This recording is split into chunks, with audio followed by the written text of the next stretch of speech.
It's mine. As a small child in the 90s, my Batman bike was my prized possession.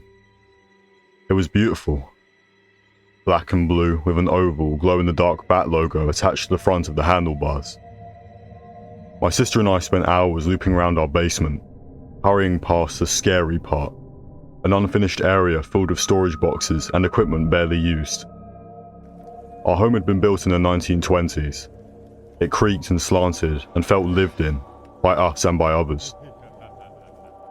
One Saturday morning I turned the corner and entered the scary part. I told myself to be cool, be brave. Nothing was there. Until there was. In a sea of cardboard boxes, something stood out. A face. A boy.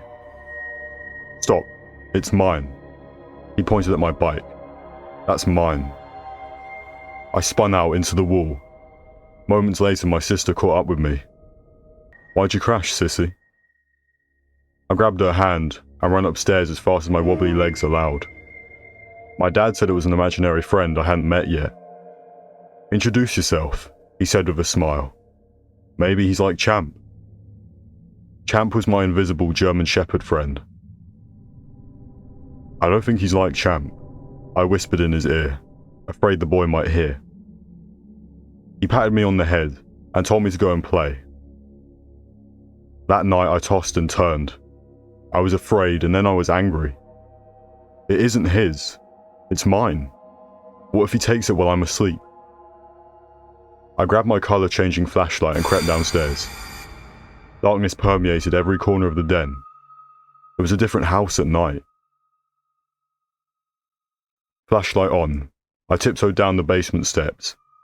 We didn't have a light switch on the wall. Instead, a single bulb with a long string dangled just out of my reach. I was too scared to find the stepladder. I felt eyes on me as I turned the corner, the scary part illuminated only by the light of the moon in the window. I had a bike. The boy. I didn't see him. It sounded like he was everywhere, and yet nowhere. It was mine. And there, in the retired rocking chair from my sister's nursery, he sat, rocking gently, back and forth. I steadied myself. Listen, I don't want you to think that my bike is yours. It's mine. I got it for my birthday, and I just want you to know. The rocking stopped. I wanted to run, but my legs were stuck to the floor. He smiled. Are you my friend? The way he said it unsettled me, like he was daring me to say no. If you're nice, we can be friends. Are you nice? He started rocking again. I can be nice. Are we friends? I nodded. Good, he said with a smile. Friends share. And he was gone. The chill I hadn't noticed until that moment seemed to dissipate. I ran like I was being chased all the way back to my bed. 2 words filled my head in the darkness. Friends share. I kept my flashlight on all night. I found my bat bike wedged behind my mum's crafting table and a box labelled kitchen crap. I knew it wasn't my doing. My sister and I parked our bikes by our blanket fort. We'd even made a driveway and labelled parking spots out of construction paper and sparkly markers. Friends share. Every morning for a month, I'd find my bike in random places around the basement. Once, after I'd searched everywhere, my dad found it turned upside down, perched precariously on a stack of boxes too tall for me to reach. Be more careful with your stuff, kiddo. How'd you even manage to do this? He laughed.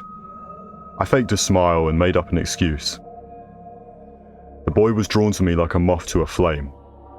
My sister believed me, but she never saw him. I was glad about both.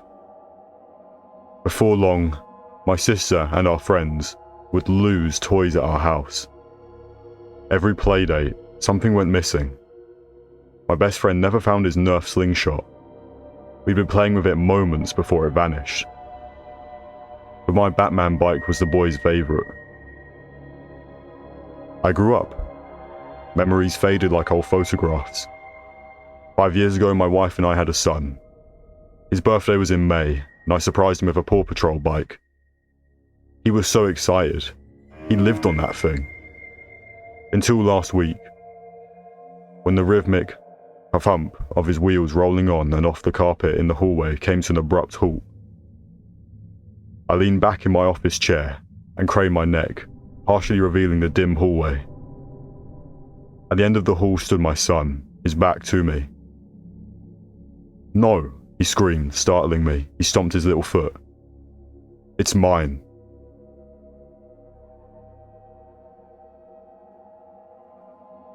The echo. I've always had a soft spot for solitude. When I found a secluded valley surrounded by towering, pine-covered mountains, I knew it was the perfect spot for my solo camping trip. As night crept in, I made a warm campfire, its heat becoming a comforting presence against the chilly mountain air. I stood on a rocky outcrop and shouted "hello" into the valley. My voice echoed back to me, a distorted but familiar sound that made me chuckle. It felt like a private conversation with nature itself. But as night unfurled its darkest cloak, the tranquility of the valley morphed into something sinister. To combat the eerie silence, I yelled out again. This time, the echo that returned was deeper and more ragged than my voice, and it spoke in a sentence. "Jim, why did you leave me?" The voice was hauntingly familiar. It belonged to my elderly father who'd passed away in a care home a few years prior. A shiver crawled up my spine as unseen figures darted amongst the trees. I tried to dismiss it as my mind playing tricks on me, but it was so real. Against my better judgment, I shouted into the abyss again. "Who's out there?" The response was immediate. "Jim, you know who I am." By dawn, I felt sick to my stomach. As the first light of dawn painted the sky, I knew I couldn't stay. Panic seized me, my heart pounding in my chest. I didn't bother packing my belongings.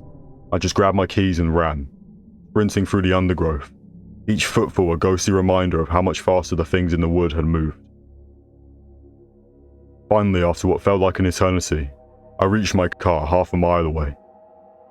I didn't dare look back, didn't listen for another echo. As I drove away, I left behind more than just my camping gear. I left behind a piece of myself, a part that I worry is still haunting the silence of the valley.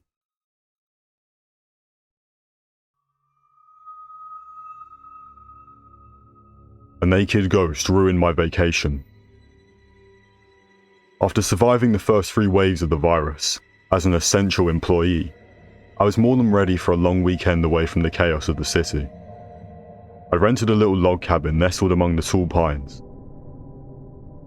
Pushing the squeaky wooden door open, I inhaled the scent of aged wood, wet earth and smoke. Unbothered by the lack of electricity and cell reception, I unpacked my gear and started to settle in. Against the right wall, a simple wooden table sat with 2 mismatched chairs. In the far corner was a little wooden stove, and on the left a narrow bed was nestled against the wall. A small wooden nightstand held a rusted oil lamp, and a handful of adventure novels left behind by previous tenants. The outhouse was about 100 feet down a narrow trail out back. Not exactly the Ritz, but it was clean enough, and there was a little hand pump and spigot that allowed me to wash my hands. Nothing could have prepared me for how absolutely frigid that water was, though. My hands turned red, and my pulse quickened as I looked over my shoulder. Standing up, I stared for just a second, feeling like someone or something was watching me. Finding only a shallowy tree line, I shrugged off the anxiety and shook off the icy water from my hands. After lighting a fire, I enjoyed a cup of hot cocoa and a can of beef stew. But no matter what, the goosebumps on my arms refused to go away. Finally, I put my gun away within easy reach and closed my eyes listening to the tree frogs and the crickets outside. A few hours later, I jolted out of my sleep in a cold sweat. The few close friends that I told about the following experience attributed it to hallucinations brought on by stress. I get it. I'd probably think the same thing, but I've never hallucinated before, and I haven't since. So make of that what you will. There were still some embers shining through the glass door of the wooden stove, and as my gaze drifted from the light toward the dark corner just beyond the foot of my bed, my blood ran cold. I could see the back of someone's head, a pale, shirtless person crouched in the corner, just a few feet from me. I blinked hard a few times, thinking I might still be dreaming. I kid you not, I watched the guy's dirt-smudged shoulders rise and fall several times as he breathed. The sound was dry and raspy. Adrenaline flooded my body, and my suddenly wide-awake thought was, that's definitely a naked guy. I snatched the Glock from under my bed, and by the time I cocked the hammer and aimed, the figure was gone. No footsteps, no ghostly mist, no movement at all. It was like I sat up and he blinked out of existence. I sat there in total silence, holding onto my gun, wondering if I'd finally lost my damn mind.